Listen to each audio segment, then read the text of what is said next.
Hey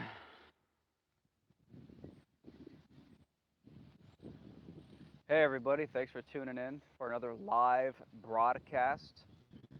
Red Pill Philosophy broadcasting live.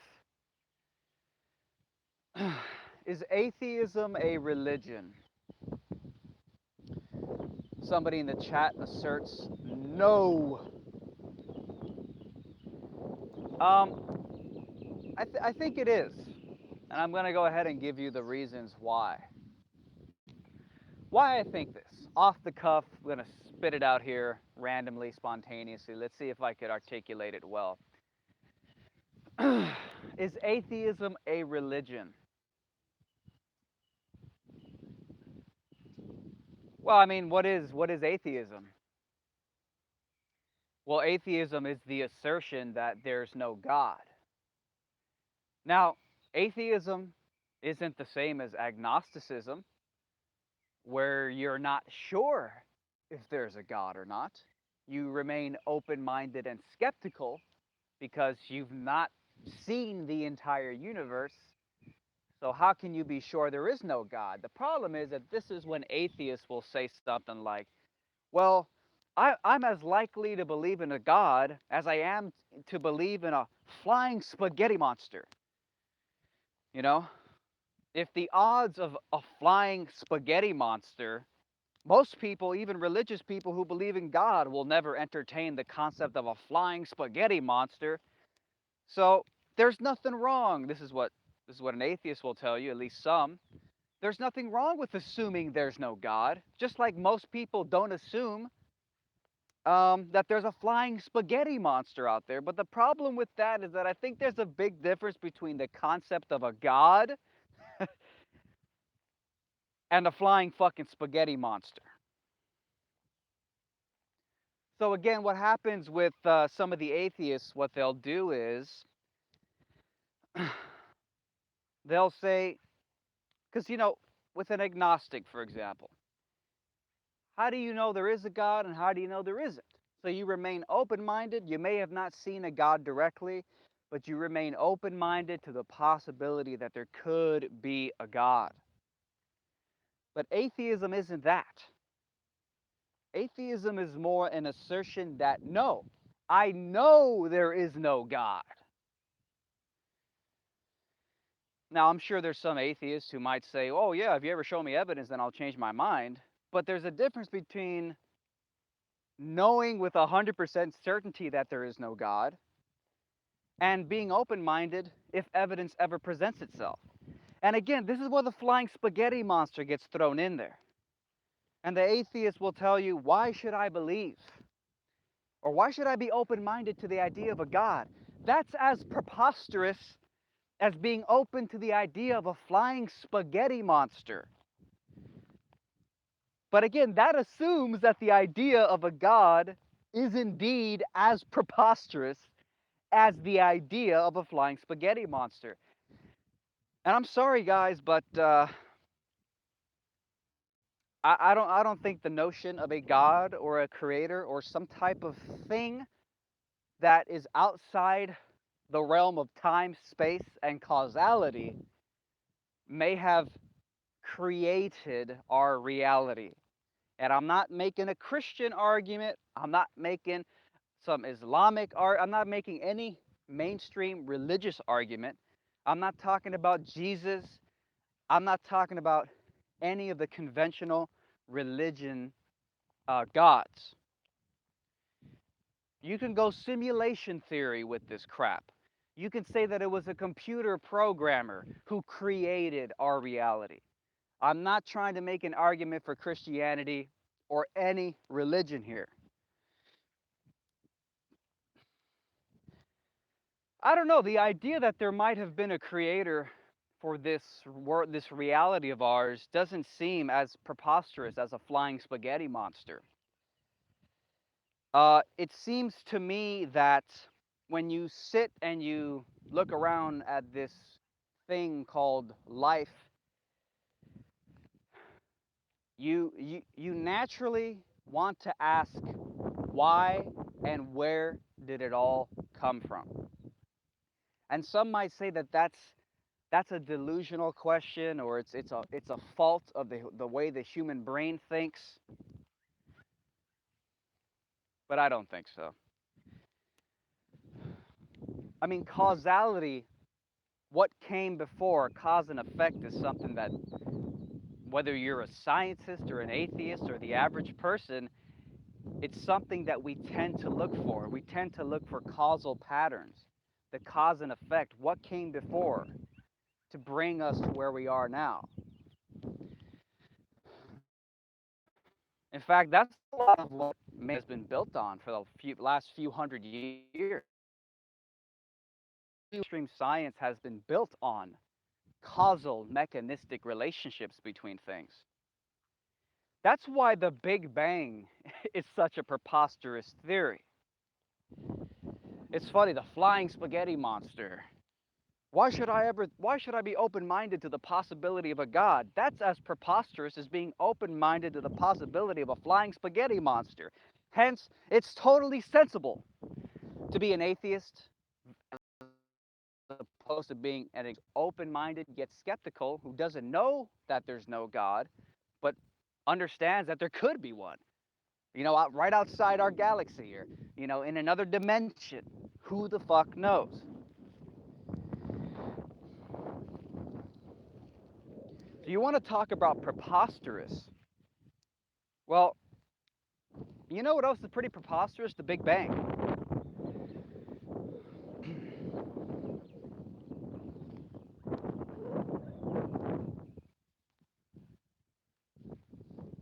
The Big Bang is pretty damn preposterous.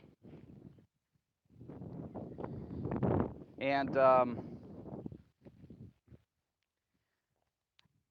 of course, one of the obvious reasons for that is because, well, where did it all come from? Where did the entire universe come from? Did it all just explode out of nothing? We have a tendency to want to find causal explanations for things. And with the Big Bang Theory, and I know that there's two general versions. One version is that it just goes on ad infinitum. It's sort of an eternal thing. But another one is that the entire universe just blew up out of nothing into existence.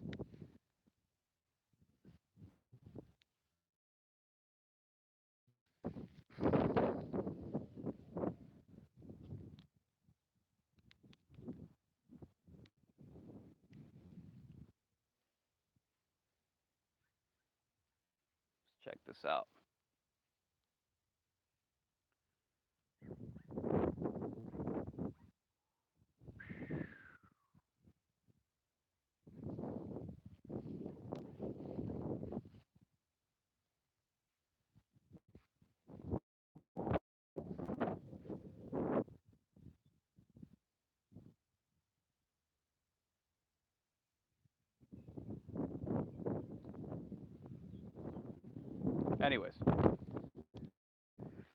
Anyways, so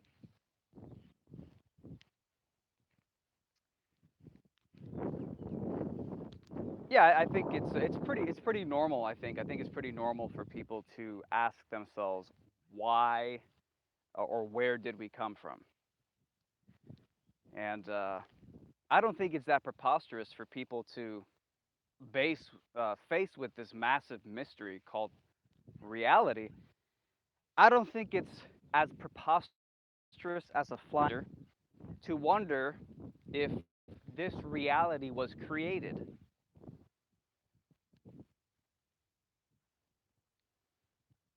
I mean, if you believe in time, space and time, which apparently existed right after the Big Bang occurred, or the moment it happened, I think one of the consensus is that there was no space or time prior to the Big Bang, which again sort of alludes to the idea of uh, some kind of force that exists outside of the simulation, that exists outside of the rules of the simulation.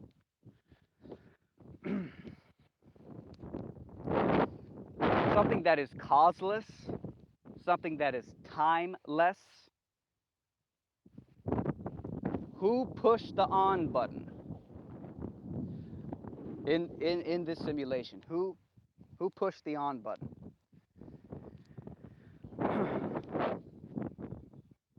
So I do think it's pretty natural to ask these questions. I do think it's pretty natural to want to know where we came from and whether or not this thing was created. Um,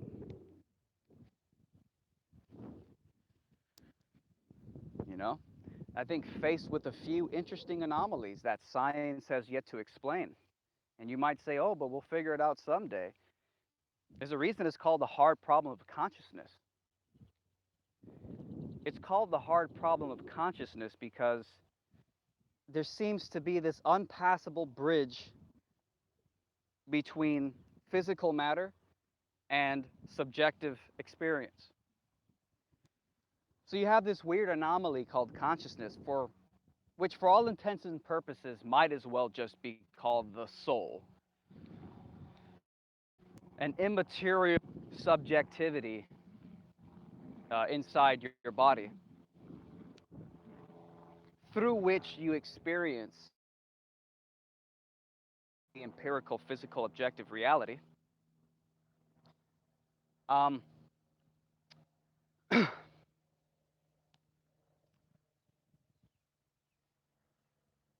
you have other anomalies like um, where did it all come from? You could say that that's a flaw of the human brain, looking for causal beginnings to things. But again, if you take the Big Bang theory, if the entire universe blew up into existence from nothing, from a spaceless, timeless thing, at which point time and space was created, um, I don't know, it just seems very natural to wonder. And the interesting thing is that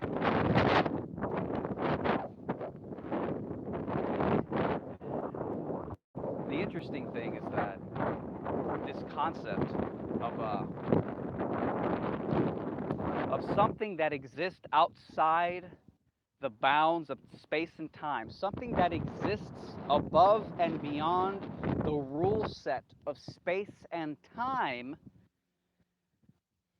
i.e., something that existed before the Big Bang, before space and time was created.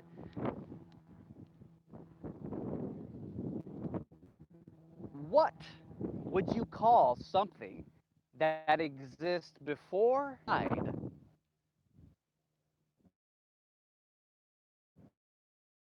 the rule set of space and time? What would you call that? Well, if you use the simulation analogy, which is very popular nowadays, the simulation analogy,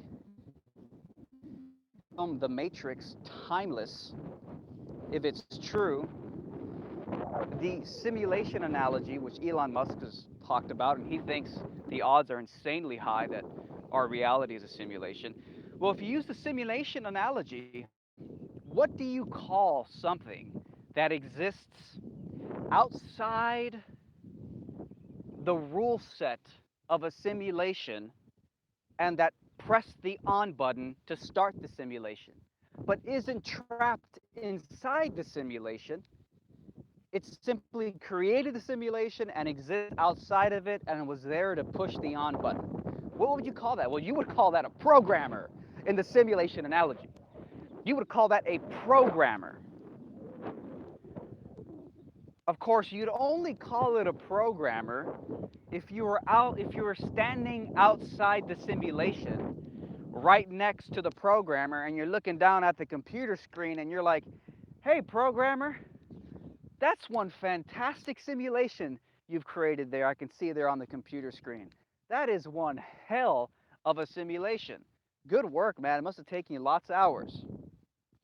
If you're standing next to the programmer and you're standing outside of the simulation, you just call him a programmer. But what would you call that programmer if you were in the simulation? If you were trapped inside the simulation and you're just standing there like, the fuck is this thing? You're just like, where am I? Why am I? And what am I? And if it occurred to you that maybe the simulation was programmed by somebody, you'd probably call the programmer God. You'd probably call the programmer God.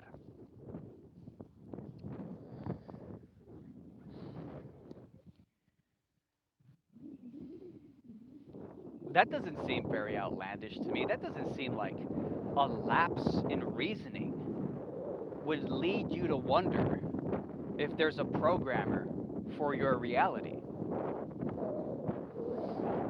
That seems like a logical conclusion. That seems like a logical conclusion to the anomaly of consciousness, the hard problem of consciousness. That seems like a natural conclusion to asking, where did it all come from? And physicalist atheists nowadays, a lot of them will tell you that maybe asking where we came from is just a flaw of the human psyche. That these questions just don't apply to the objective physical world. And yet we still have a genesis story, a physicalist scientific genesis story called the Big Bang, which is supposed to explain where it all came from. The problem with the Big Bang, however, which should be obvious to anybody who actually questions it, the problem with the Big Bang is that the Big Bang is supposed to be some type of a wonderful explanation for where it all came from. I remember being in high school and just asking myself how, just thinking when I first heard the Big Bang Theory, or when I was sitting in class and actually getting the in-depth lesson on the Big Bang Theory, my mind immediately was like, well, that sounds stupid, because if it all came out of a giant explosion from nothingness, then where did the thing that came before the Big Bang, that caused the Big Bang, where did that come from? And even if you find out that there was something before the Big Bang that caused the Big Bang, then you have to ask, well, where did the thing that came before the Big Bang come from that caused the thing that happened right before the Big Bang? Ad infinitum. You'll never get an answer, because that's the paradox of viewing the world in a causal, mechanistic way. When you're always looking for a prior cause in the space-time continuum, when you're always prior cause, no cause can ever satisfy or suffice as the original cause, like, let's say, a Big Bang. Unless you start assuming that you don't need prior causes, which is what happens in Lawrence Krauss's book, A Universe from Nothing. Lawrence Krauss released a book called A Universe from Nothing. I read it a few years ago. And Lawrence, he asserts that, hey guys, guess what? All that Newtonian mechanistic cause and effect stuff, we don't actually need that anymore. Because quantum particles can appear spontaneously out of the void. They can appear spontaneously with no prior cause.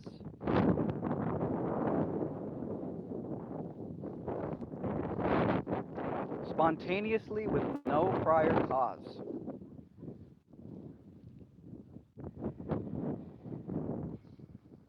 So I guess we don't need causes. Mechanistic causality is now out the fucking window. Now, reality arises spontaneously from a non-causal, a causeless void of nothingness.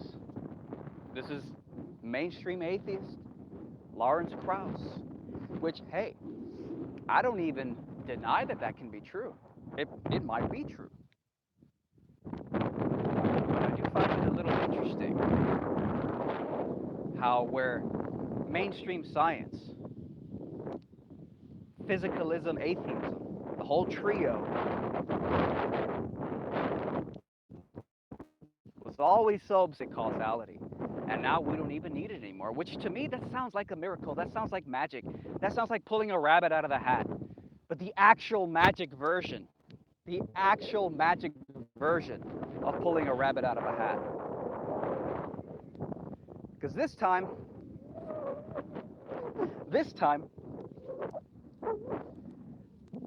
you can pull a rabbit out of a hat. Obviously, I'm being metaphorical here.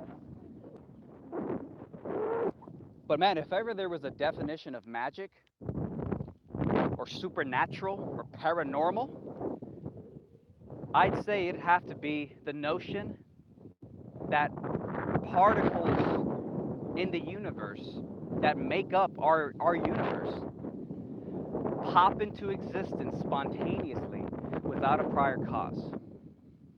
And it's not like Krauss is saying that, oh, there might be a prior cause, we just haven't found it yet. No, he's saying that that's how it works. It works that way. The universe just happens spontaneously without prior mechanistic like that. That violates the whole mechanistic causality model, which is fine by me. I'm ready to take that leap. I was ready to do it before the mainstream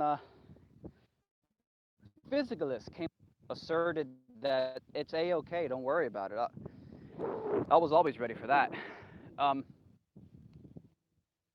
Where the hell was I? I don't even remember where I was going with that. So again, we've gotten to a point now where even mainstream atheist scientists are asserting that the universe operates on miracles.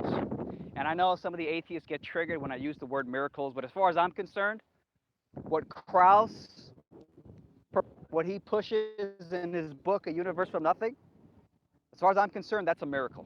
It's a miracle. It's a fucking miracle. There is no observable, scientific, causal, empirical process through which you can observe and scientifically categorize and catalog and put under a microscope for how these quantum fluctuations give rise to the universe.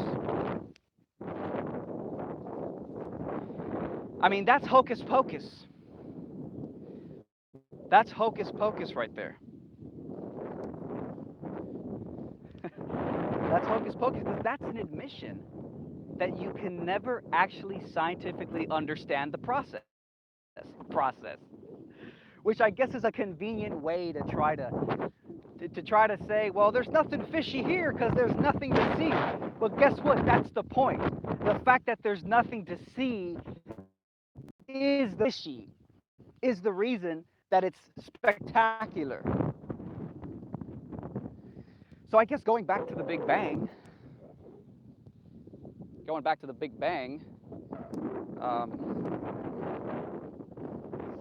yeah, the Big Bang makes no sense because it doesn't explain shit. The Big Bang doesn't explain shit. The Big Bang doesn't explain shit.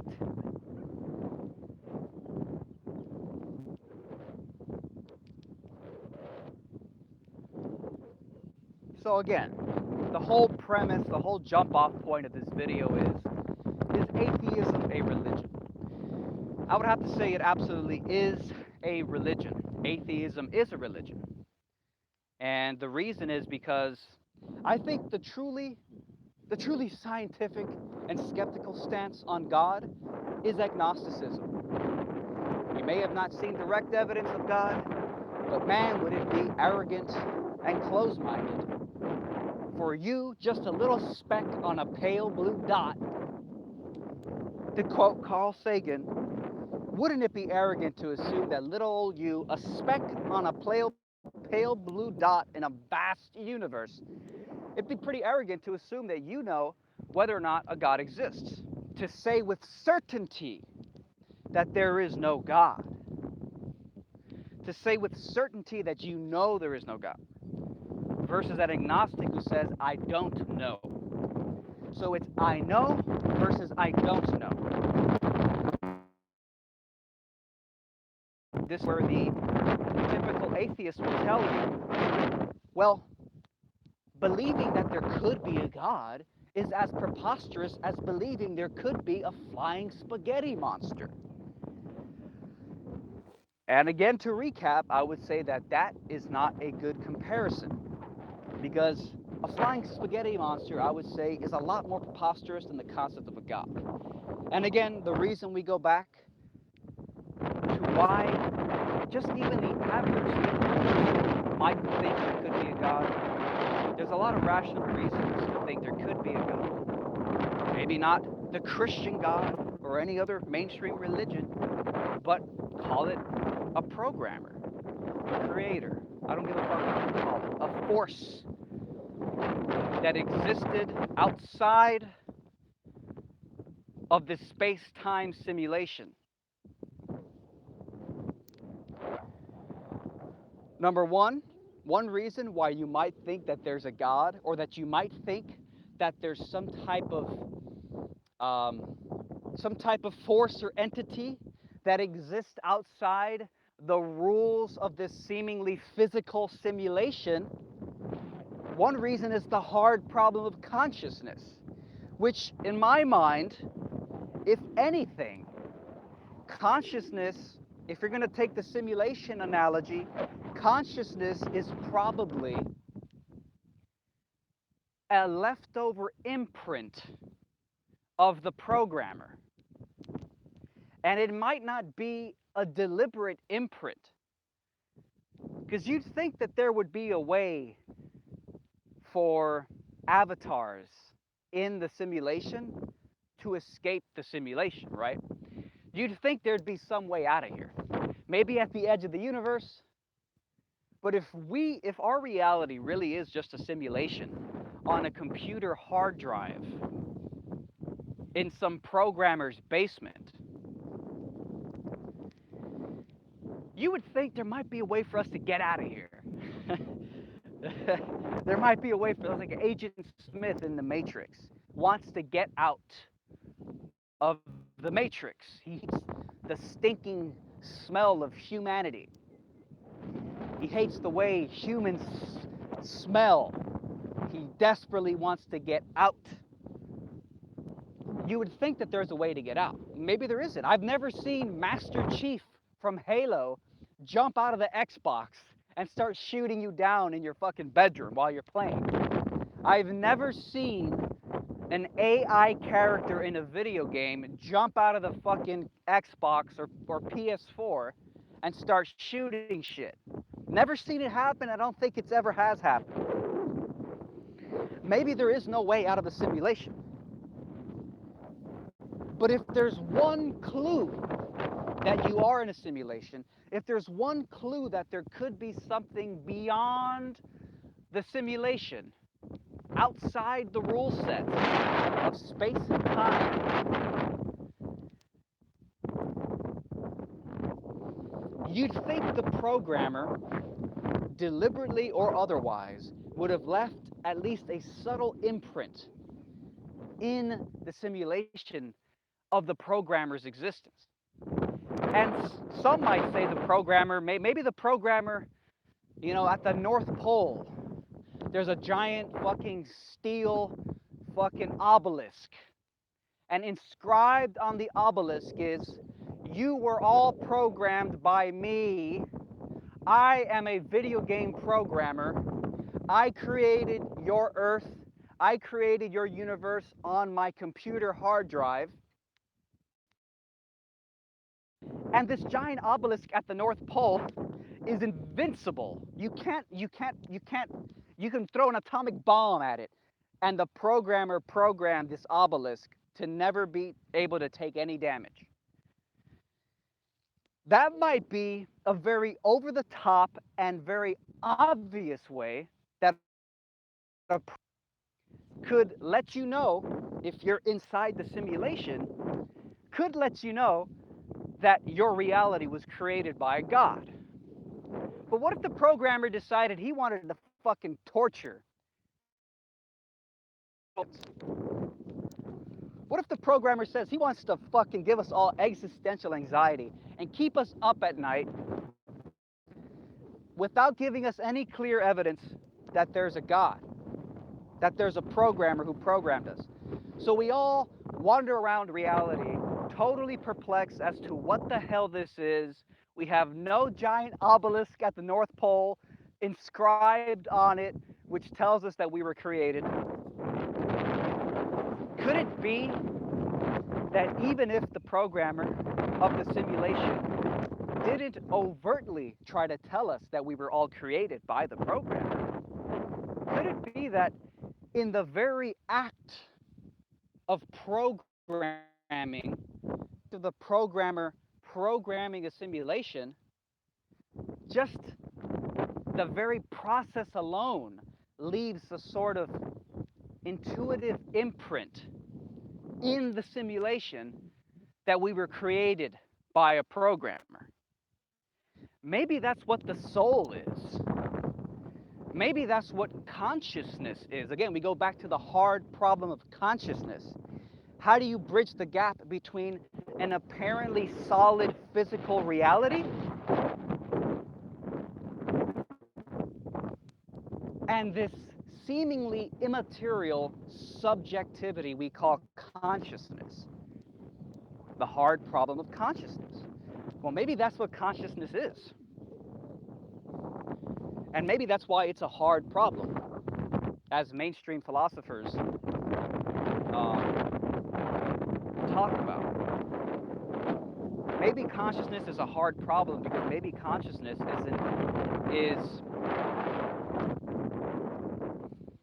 well, it could be a lot of things, couldn't it? Because now we're speculating. But maybe consciousness is basically nothing more than an imprint left over from the programmer. And that's why consciousness is such an interesting anomaly that points to the possibility that there's more to our reality than just the physical laws that bind and limit us. That's what physical laws are. They're laws.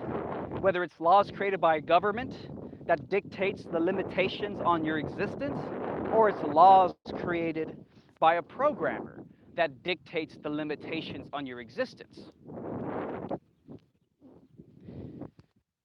It's funny how there's anarchists who absolutely refuse to obey government laws.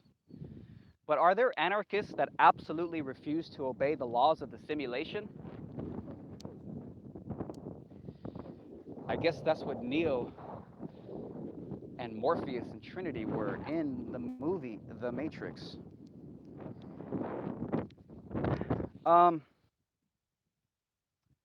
So yeah, I'm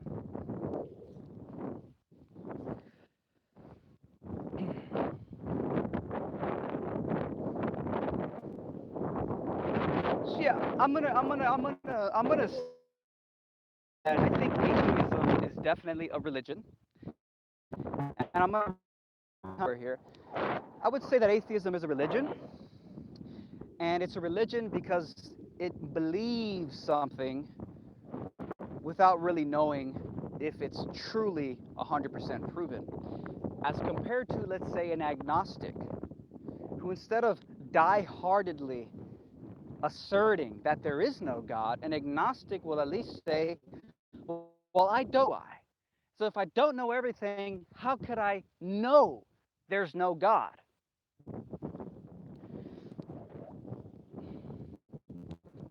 Atheist will say, I know that there's no God. Quite arrogant, right?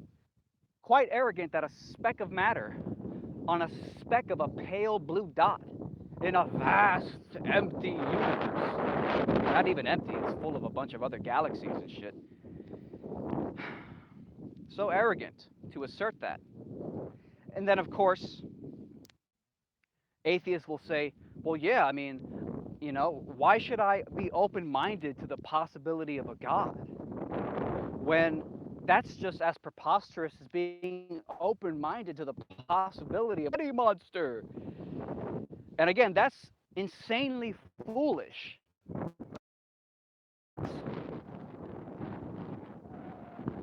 I believe it's absolutely rational to wonder where the fuck this whole thing called reality came from. Whereas speculating if there's a flying spaghetti monster is much less of a reasonable train of thought to entertain. And that's the basis of my whole argument here, is that the notion of questioning whether or not there's a God or a programmer or a creator, whatever you want to call it, that's not as preposterous as a flying spaghetti monster. And hey, if the universe really is as fucking big as atheists, or rather as mainstream science tells us it is, with all of its infinite fucking, maybe not infinite, but mass numbers of galaxies and planets, who's to say that there isn't a possibility that there's a fucking pasta-based life form on a fucking planet somewhere that has wings and flies around? But anyways, that's just not at this moment. And again, what are my evidences? What is my reasoning to assert that the notion that there could be some force or programmer or creator, God, whatever you want to call it, that exists outside the bounds of the simulation? Well, my first evidence point is the hard problem of consciousness.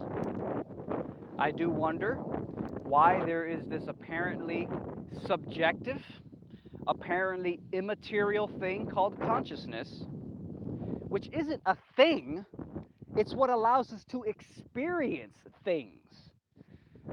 You know, for all the obsessing that the physicalist atheists like to do about the physical reality and focusing on laws of physics and physical matter and putting things under microscopes, consciousness appears to be that one thing that puts a big fat fucking monkey wrench in the mainstream physicalist worldview. Consciousness. And some will say, "Oh, we're gonna figure out consciousness soon, man. Don't worry about it." Maybe. I don't think so. I don't think that consciousness is ever gonna reconcile physicalism. I don't think physicalism. I just don't think it ever will. The hard problem of consciousness. How do you bridge the gap between the objective physical reality with the subjective capacity to experience that reality? And what I'm trying to say is that maybe this hard problem of consciousness, this anomaly monkey wrench in the physicalist, atheistic, scientific worldview, consciousness is either a sign pointing to or is the proof itself reality than within the confines of natural laws. Maybe consciousness is a signpost pointing towards what force or creator or programmer exists outside this space-time simulation. Because even if you take the Big Bang Theory, the mainstream view is that prior to the Big Bang, there was no space, there was no time. A sort of causeless, timeless,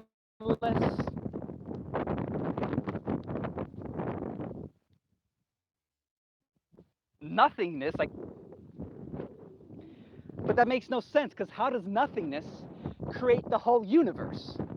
What I'm starting to think is that nothingness, much like consciousness is quite nothingness, really. It's so immaterial, this subjective thing we call consciousness, which poses such a hard problem of consciousness to mainstream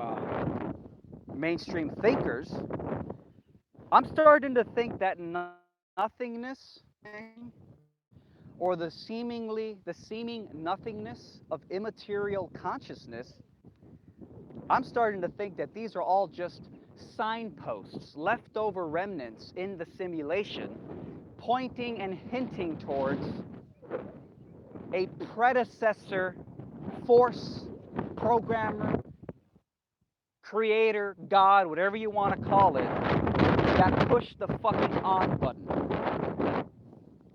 That pushed the on button. Or that initiated the Big Bang.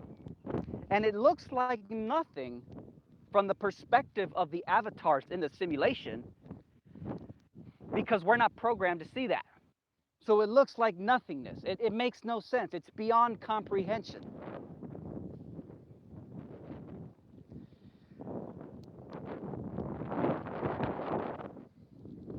So I think there's a lot of very rational reasons that the human mind might be inclined to entertain the possibility that this whole thing was created by somebody. And something that's much more than just random physical natural laws exploding for no reason.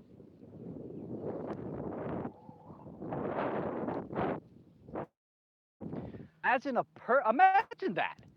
Imagine a purposeless explosion of rocks out of the Big Bang, spontaneously organizing into planets habitable for life, habitable for intelligence, that allows me to stand here and live stream to all you people from a fucking phone with a selfie stick, to sit here and question why we even exist to begin with.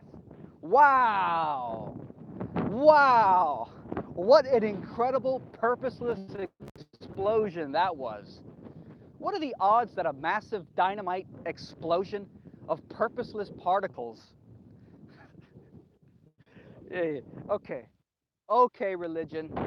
Okay, religion. That's a great religion. Okay, that's a great religion. Yeah, that's a great religion. So yeah, I think that questioning whether or not there was a programmer or a creator,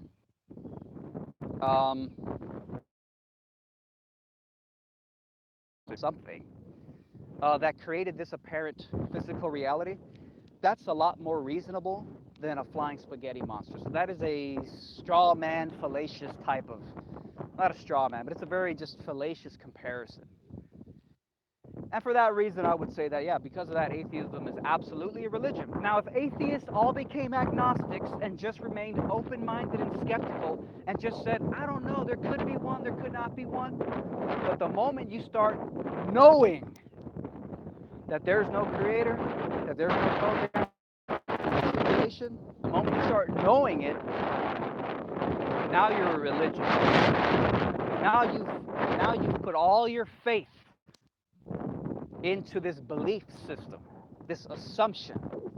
You've put all your faith into this assumption. And that's why you can't trust scientists who identify as atheists. Because atheism is a religion with an assumption, a belief system that's taken as absolute certainty, and as a result, they walk through life with an incredibly arrogant confirmation bias. Because, atheists, they love to claim that it's all about empiricism and science and evidence.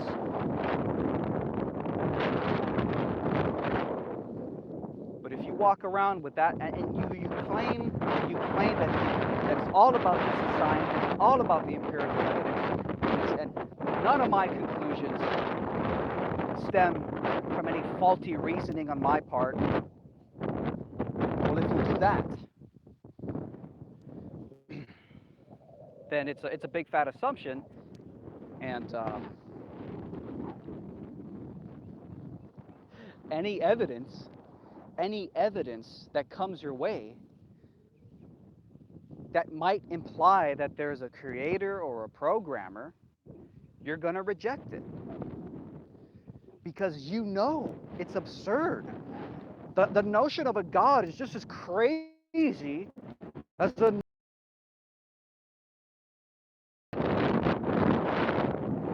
so you're not going to be the most unbiased person when you're looking at the so-called, or rather looking at whatever evidence you're looking at.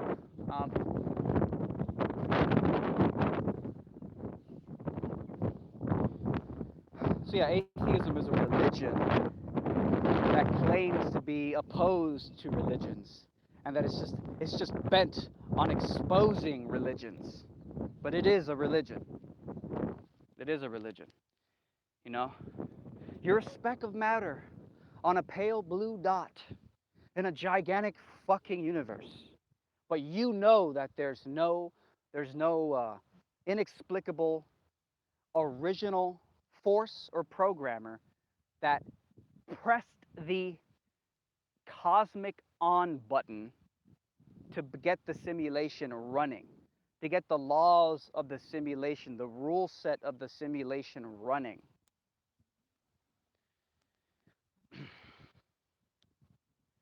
So it's a faith-based belief system based on assumptions turned into rigid fact.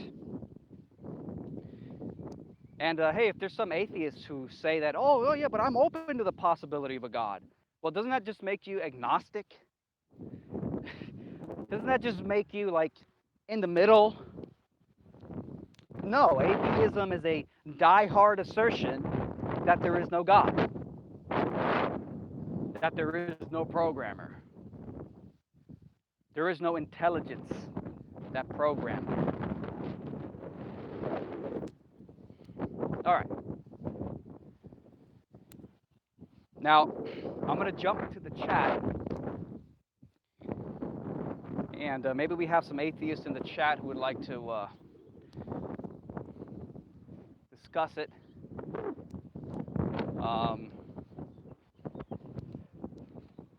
But I'm going to get back to my bench and sit down because I need some shade to see the screen better. Um, we have Jeffrey and Chris showing us how pathetic your arguments. Jeffrey, that is an argument because you didn't even make one. You just made a pointless opinion assertion. Come on, Jeffrey, don't make a fool of yourself.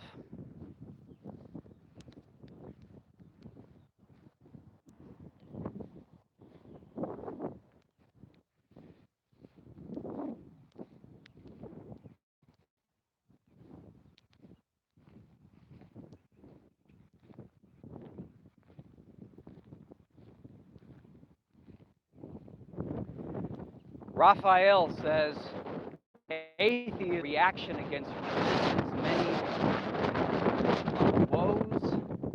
Agnosticism is a much more reasonable position to hold. I do agree.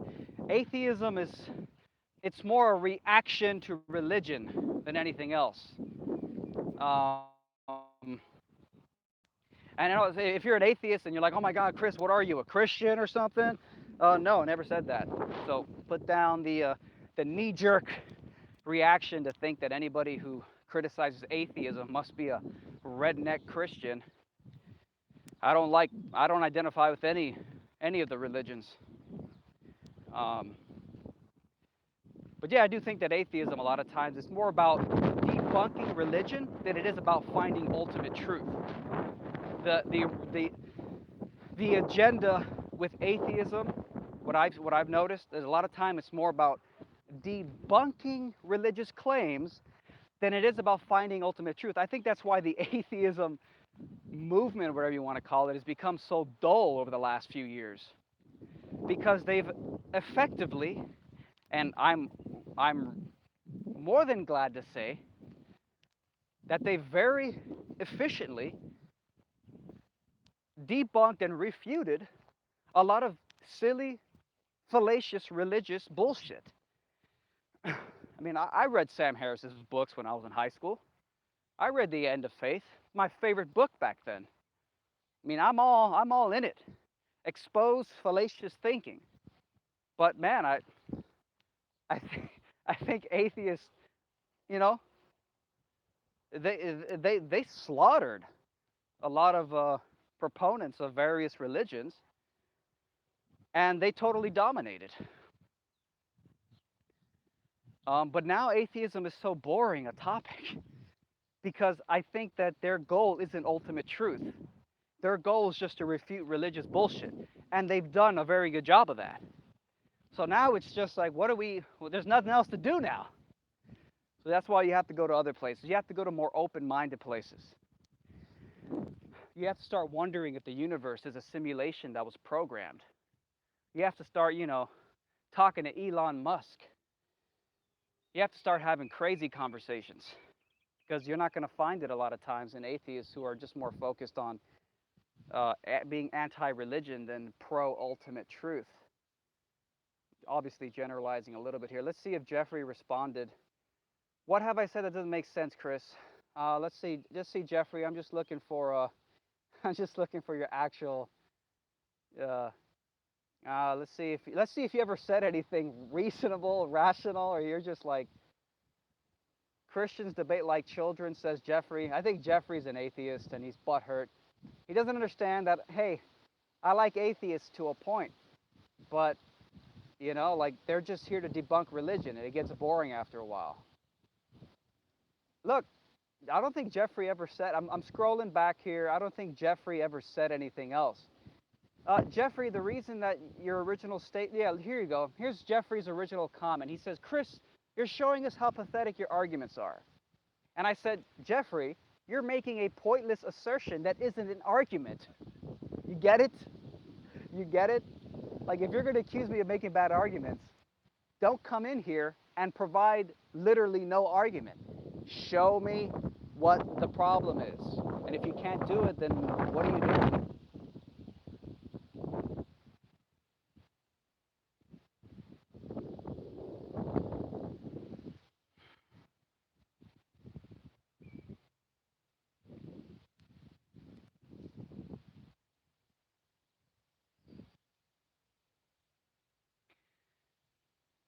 Do I believe in intelligent design?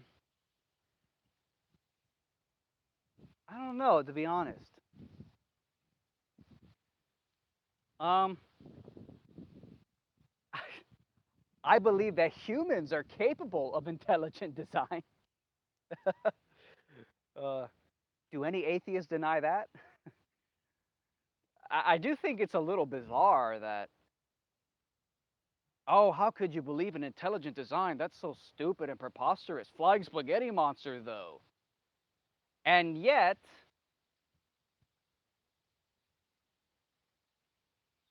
human beings, we are capable of intelligently designing things.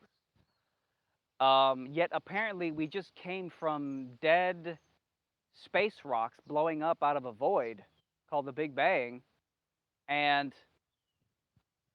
somehow a bunch of exploding rocks became intelligently capable of designing things. It's crazy.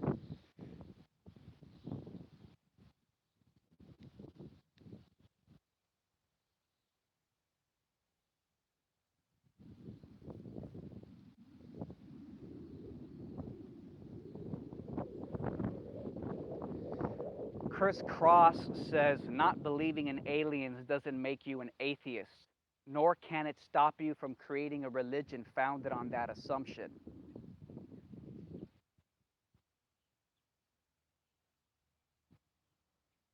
What the hell does that mean? Not believing in aliens does not make you an atheist. Fair enough. Nor can it stop you from creating a religion founded on that assumption. Got it. Jeffrey Goins, this is why you are flat earthers. So again, Jeffrey has failed to provide any actual arguments. He comes into the chat and says, Chris, you can't make arguments. And then when we ask him to actually make an argument exposing my poor arguments, he can't make an argument. You want to know what's worse than a poor argument? No argument at all, dude. Holy shit.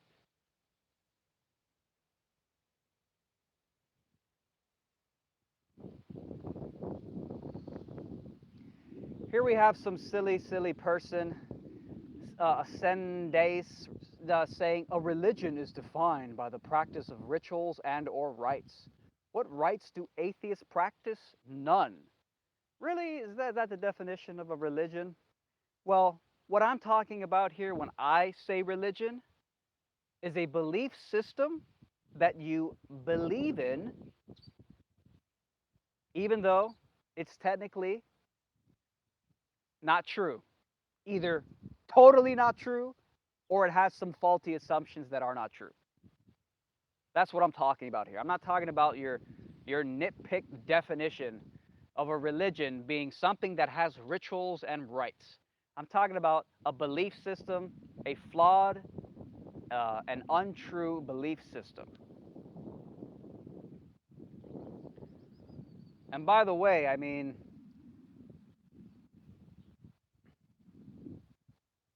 what rights do atheists practice? If we're going to entertain your nitpicked definition, um, it's a fun thought experiment. I wonder if there are any rights. Um, I don't know. How about the right of collectively believing in a faulty assumption?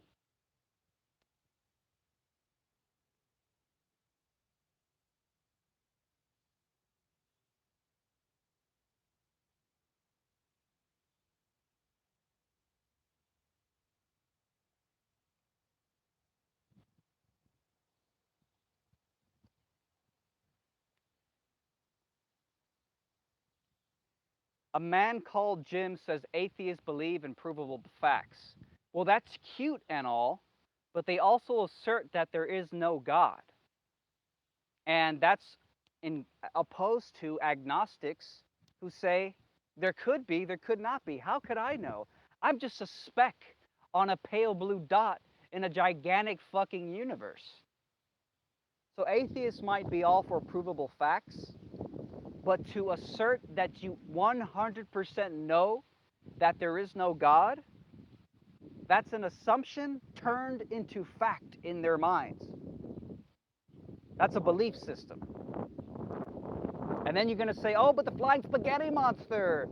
You know, speculating if there's a God is just as crazy as if there's speculating if there's a flying spaghetti monster. Well, that's what the whole point of this live stream was, and that's what I talked about for the last 45 minutes. Go back and check it out. And my argument is that speculating that there could be a programmer or a creator or God, whatever you want to call it, that created this whole thing is actually a pretty reasonable thing for a human being to contemplate about, unlike a flying fucking spaghetti monster. And I described a number of reasons why speculating there could be a creator is a fairly reasonable train of thought to investigate. The hard problem of consciousness, um, the just the complete failure of physicalist science to actually answer the most fundamental questions about our universe, be it the mind-numbing, mind-numbingly insufficient answer like the Big Bang Theory, um, or again factors like consciousness.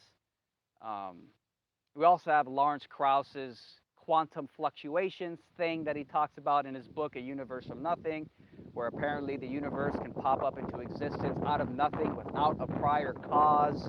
That's hocus pocus, that's magic, that's every time we ever use the word hocus pocus, paranormal, miracle, magic, that's what we're talking about.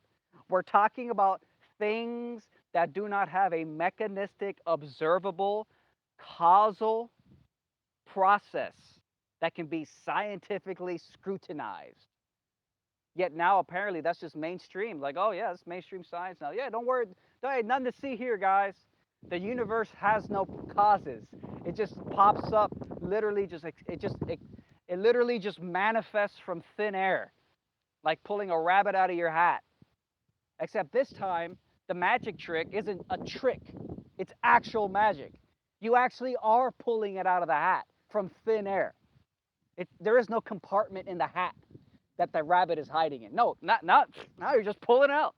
That's Lawrence Krauss's A Universe from Nothing. Breaking news. Science now admits, science now confirms, the universe is a miracle. You can now pull rabbits out of hats from thin air. Shit, you don't even need a fucking hat. You can just pull it out of thin air.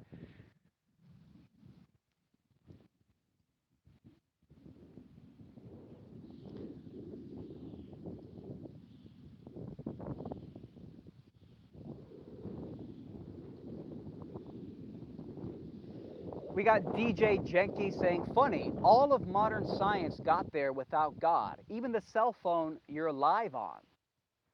That is so insanely stupid. That is just so elementary level stupid. I hope you're not an arrogant atheist who thinks he knows everything. Funny, all of modern science got there without God. Says who? I'm sure there's a large number of scientists who had theistic belief systems who invented plenty of incredible things. But even if there weren't, it's funny how a universe of nothing but space rocks blowing up out of a big bang for no reason at all could eventually organize to create habitable planets where humans can intelligently design cell phones, like the one I'm live streaming on right now.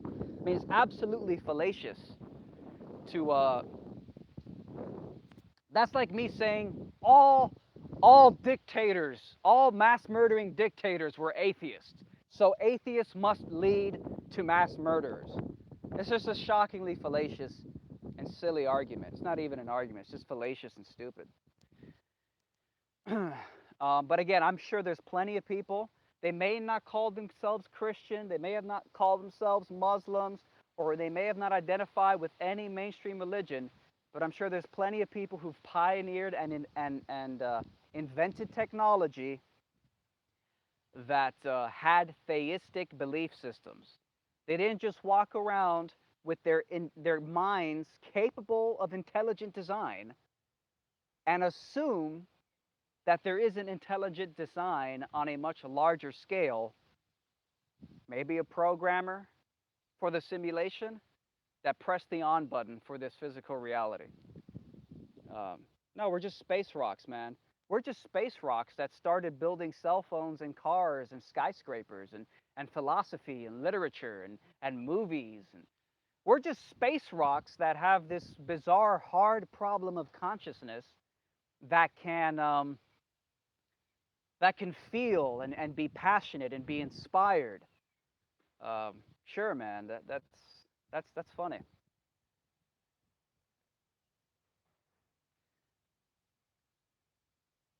We have Neo Demo Seeds. Neo Demo Seeds. Because you believe in God doesn't mean that God helped you build the phone. Well, I hope you're not saying that's what I'm saying, because that would be stupid as well. That would be the third dumb atheist comment here today. I don't know if you're an atheist, but I hope you're not saying that's what I said, because that's not what I said. I'm talking about the dude who said God had no role in all of the scientific advancements. Now, did he mean God's hand didn't play a role, or did he mean that scientists don't believe in God? Well, he would have to clarify that. But I went with the assumption that he's talking about scientists and whether or not they believe in God. Um,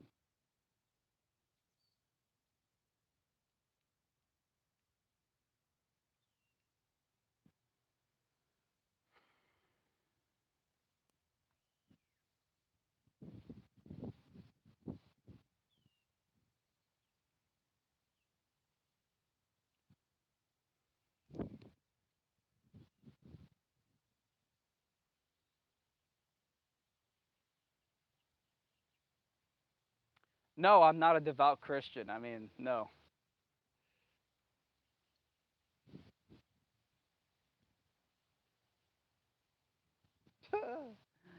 Chris should be the next pope. That's hilarious. What's up, man? Chillin'.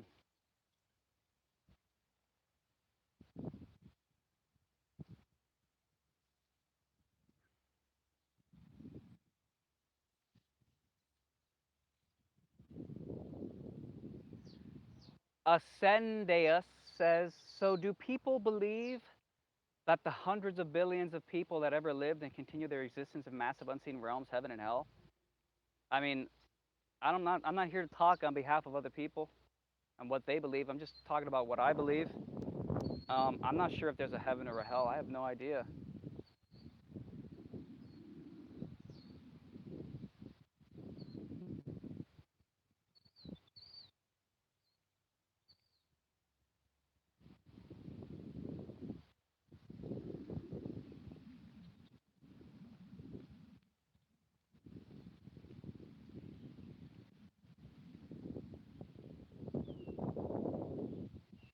Somebody writes, if you somehow became conscious by a casual explosion, you would have a hand sticking out of your chest or something, not beautifully made with divine proportions everywhere in the human body. Well, you know, that's an interesting observation, interesting point. Um,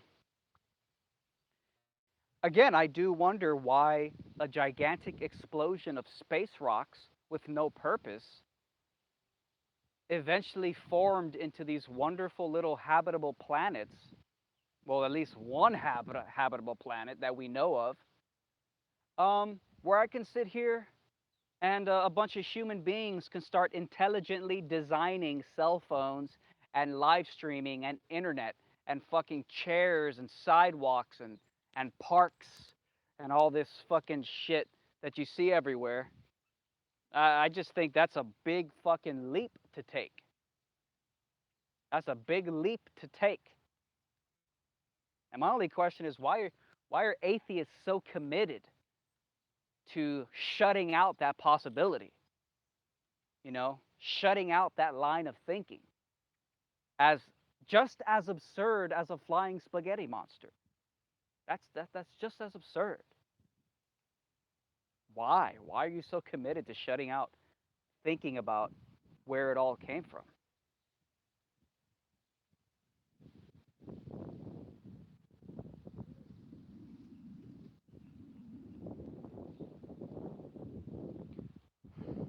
We have neo demo seeds, more arguments from incredulity. Um, I think that's literally completely irrelevant to the conversation.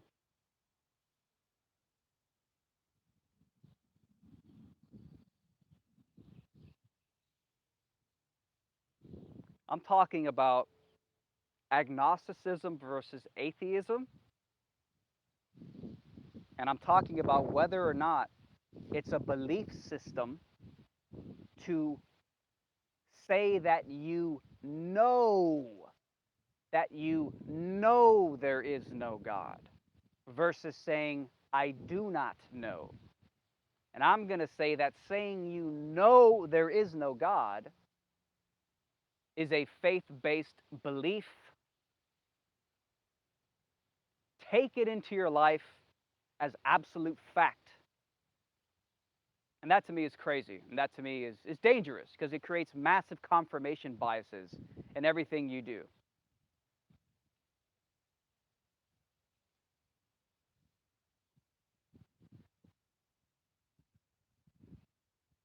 We have another pseudo-intellectual, Enrique, says if we were, quote, space rocks, we would be existing in space, not on Earth.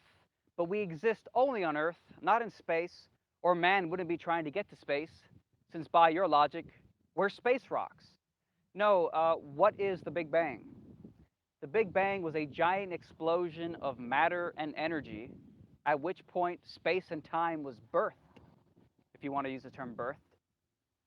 So, yeah, we are nothing but space rocks. We are nothing but explosions of matter careening and cascading through the cosmos, and eventually it all just became perfectly organized for habitable life, and now human beings intelligently design all the marvels of modern technology we see around us. So yes, we came from space rocks. We came from a giant explosion where all the matter in the universe, all the energy and matter in the universe was in a tiny little pinprick point. Let's see, where's homie guy here? Um, did he delete his comment or something? Oh, Neil Demo Seed says your fallacies are irrelevant. Well, I already explained why your comment is completely irrelevant.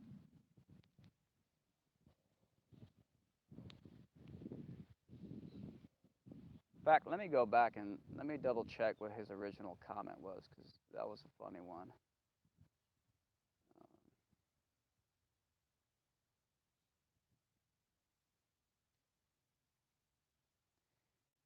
You are straw manning atheists. most atheists are agnostic. Really? Really? That's interesting.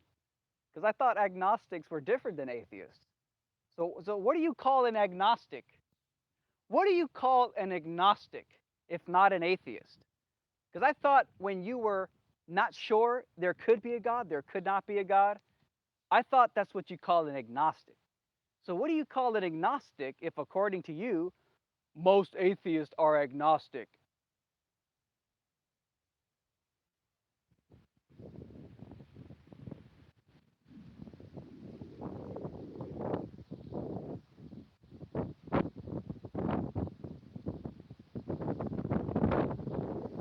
See, Neo Demo Seeds is having a mental breakdown right now.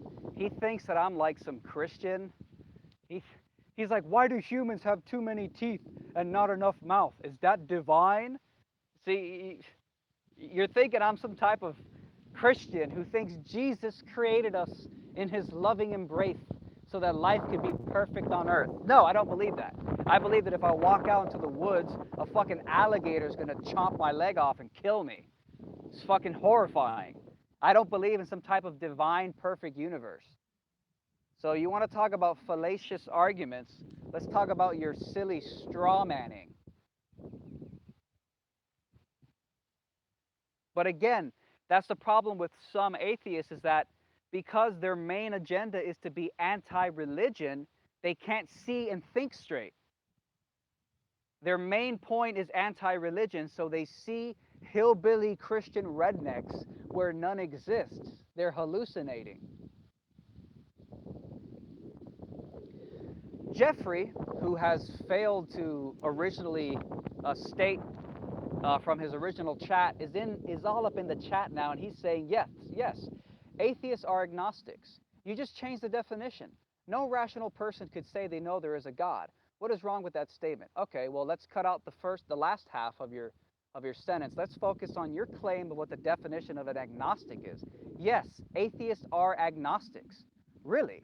Well, if atheists are agnostics, then what's an atheist?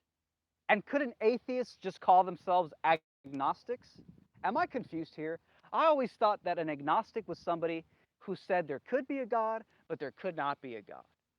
And then there's another little word we like to call atheism, and that's for people who know and believe that there's no God, and they walk through the world cutting that possibility out. So please tell me, why are there two words? Enlighten me.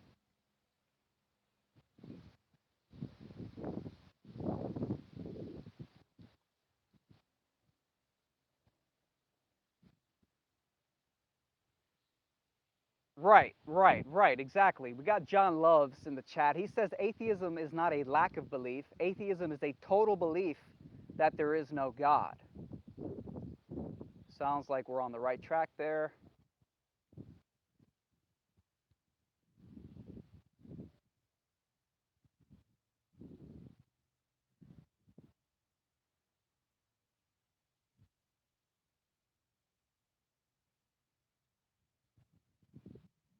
We have somebody, Falco says, agnostic atheist. Does not believe in God, but makes no claim of knowing. Gnostic atheist, does not believe and claims to know there is no God. Agnostic is, quote, I don't know.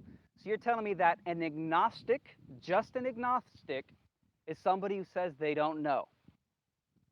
But an agnostic atheist does not believe in God, but makes no claim of knowing. A Gnostic atheist does not believe and claims to know there is no God. Well, wait a minute. Isn't an agnostic atheist the same as, according to your definitions here, the same as agnostic, I don't know? Or are you saying that the word agnostic just means I don't know, and then you can superimpose that in front of anything?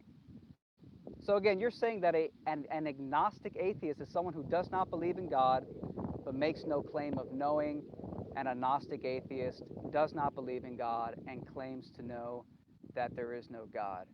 All right, well, fair enough. Then that is a specification I'm talking about. I'm talking about the Gnostic atheist, not the agnostic. But again, I'm talking about agnostic. I'm not talking about a Gnostic atheist. So there's a big difference there. Talking about agnostic versus Gnostic. And apparently, according to this chat member, agnostic is I don't know. Um,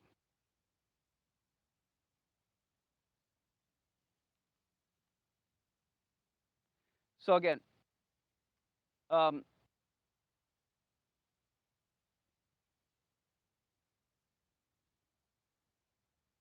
yeah, somebody in the chat says, what?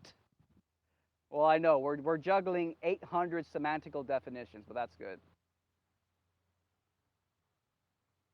Somebody says, learn what the burden of proof is.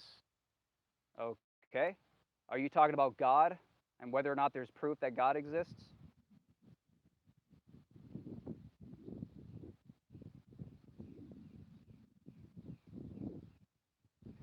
William says, Red Pill Philosophy, you are stupid, bro.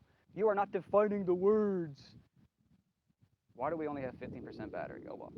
Um, uh, yeah, if you wanna get semantical and start splicing hairs in the terminology, we can do that. I'm talking about people who claim to know there's no God and walk around chopping off that possibility in their minds, chopping off the possibility that there is no God, that there just absolutely isn't. It's preposterous to believe that there's a God, to even speculate that there's a God. It's just as preposterous as speculating that there could be a flying spaghetti monster out there in the universe somewhere. That's what I'm talking about here. So let me repeat it in case you don't understand. Talking about people, you call them atheists, you call them agnostic atheists, or if you want to generalize and just say the atheist in general, I'm talking about those who walk through the world and have chopped off the possibility that a God exists. They are absolutely certain it's preposterous, just as preposterous as speculating there might be a flying spaghetti monster. And I say that it's nowhere near as preposterous to speculate that there could be some type of a programmer or some type of predecessor, force or creator that came before the simulation rule set reality we call the physical universe. Um, I just don't think it's that crazy. I really don't. Let's see. We have Alejandro having a mental breakdown. I thought you wanted an hour conversation. You're just cherry picking comments and parts of them.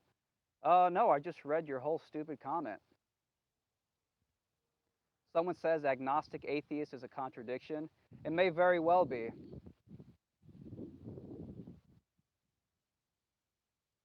Somebody says, what gives an atheist the right to impose disbelief?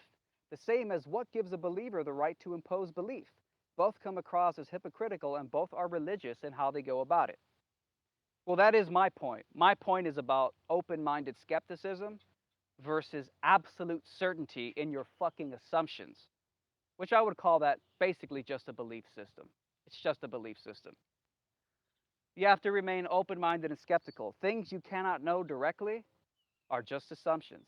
But if you choose to believe in them with so much certainty that you can rule out any other possibilities, That's a religion. Whether you're a Christian who believes in things without evidence, or you're an atheist who absolutely is convinced, or a Gnostic atheist, or an agnostic, whichever one, you know which one I'm talking about. I'm talking about individuals who literally think that the notion that there could be a creator is preposterous, is absurd, is not worth entertaining, is as crazy as the idea of a flying spaghetti monster.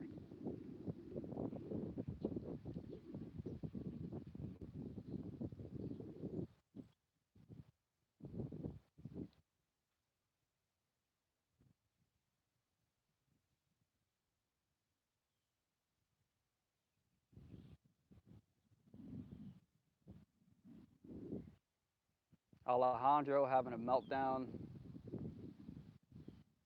talking about straw mans, when I've already been straw manned by like two atheists so far here. One who assumed, I think, that reality is divinely created, so we all have perfect lives on earth. So how can we have more teeth than our mouths can hold, huh? That's not divine. When did I ever say it was divine?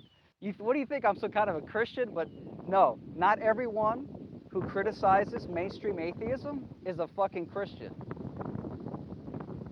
Everyone who's against you is stupid. No one who opposes your opinion can be reasonable. No, you're just not providing good arguments. I mean, have you even? I mean, it's just pointless. I'm even giving you the benefit of reading your comments.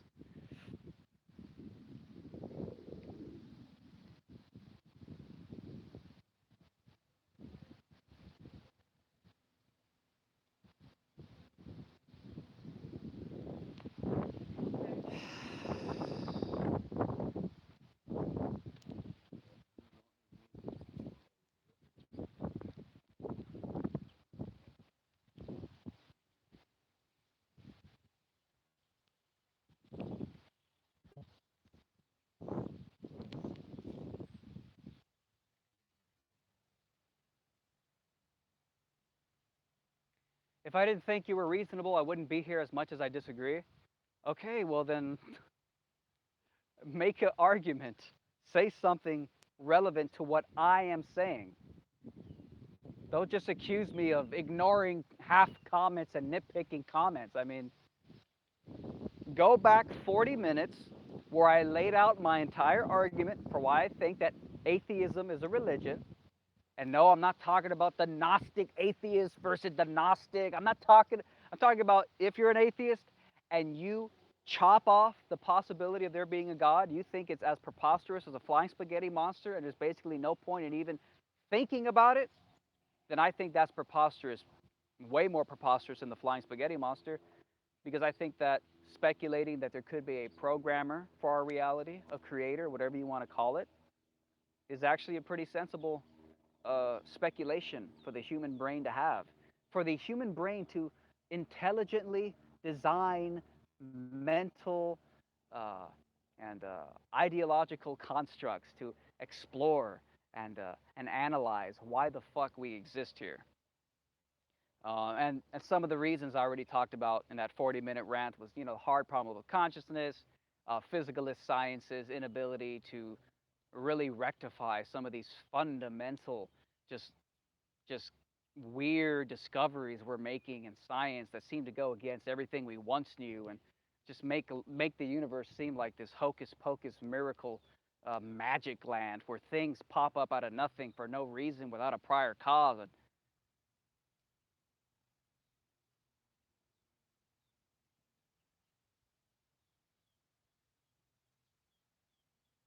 saying there is no God is absurd. Can you get past that definition yet, Chris? Um, Maybe not knowing there is no God, but certainly uh, certainly conflating it with a flying spaghetti monster is definitely quite absurd. And if you're going to say that there are no atheists who assert that there's no God, then that would make you the one generalizing.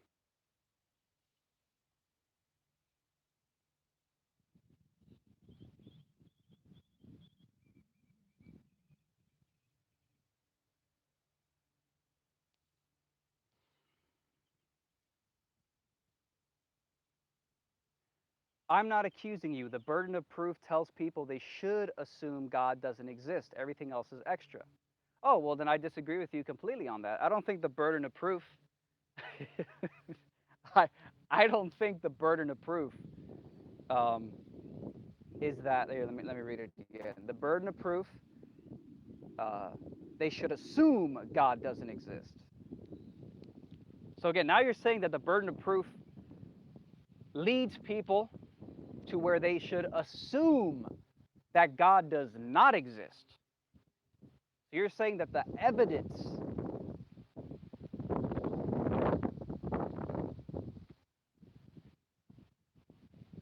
but didn't Jeffrey just say that no atheist is that diehard sure that God doesn't exist? Yet apparently, according to you, Alejandro, the burden of proof is just, it's just so overwhelming that people should assume that there's no God. Walk through the world and assume that there's no God. Not assume that they don't know, which is what I would call agnostic before the semantical dictionary nitpickers came in. No, you should assume that God doesn't exist. Well, I disagree with you fundamentally on that. I think there's plenty of reasons to assume that there's all kinds of possibilities. Um, I'm not even going to say that the evidence says you should assume God does exist. I'm saying there's plenty of evidence to assume that just about anything is fucking possible. But I think there's some things indicating that there's more to our reality than what's confined in the space-time realm of natural laws. And I would say let's start with the hard problem of consciousness. I mean, if you walk through the world and you experience the physical reality, the objective physical reality, you know, which is what physicalist science tends to focuses on the external, what can be observed. Well, how about the observer who's observing it all? It's weird how we overlook the very subjective consciousness that allows us to experience the objective physical reality to begin with. And I think that's what a lot of science is starting to realize now, is that we're not going to find fundamental answers outside. We have to look inside. We have to stop overlooking consciousness. And there's a reason it's called the hard problem, because it's not an easy problem. And you might say, oh, but we're going to figure out eventually. I don't think so. I only got 5% battery left, so this might shut off at any second. But let me just round it off real quick. I don't think so because I just don't see how you bridge the gap. How do you bridge the gap from physical matter bound by natural laws and the capacity to be aware and experience it? I don't think consciousness is physical. The way we experience it in our bodies may be limited to the physical condition of our bodies. Like if you die or you get your fucking head, you get kicked in the head, your consciousness is going to get all fucked up. But maybe that's not your consciousness. Maybe that's just your experience of your body. Your consciousness experiencing a destabilized body that got kicked in the head. So there's a problem. There's a dichotomy between the physical reality that we observe and the seemingly immaterial subjective consciousness that we use to experience the physical world. And if ever there was any evidence that would make you think that there's a, quote, creator or a programmer, we got literally 5% battery. I don't even know. I got to finish this up quick. If ever there was any evidence or indicator that there might be a physical creator or a programmer, it would be consciousness, because consciousness seems to go against the physical laws of matter. It's this thing that we cannot understand. We haven't figured it out yet, okay? It's the hard problem of consciousness. And in my opinion, it's beyond the physical reality. It's not part of the physical reality. It's a transcendent property. Just like before the Big Bang happened, you had, hey, what's up, man? You had time and space Or rather, before the Big Bang happened, you did not have time and space. There was something that existed before time and space existed. Unless you're assuming that there was nothing there before that caused it, which of course, then you I mean, I can't even see the screen now. I might just be talking to myself. Okay, yeah, I think I'm still here, but I honestly can't even see anything. Um, yeah, look, I already rambled about this earlier. I gotta end this live stream because the battery's dead. We'll do this again soon. I can't see shit.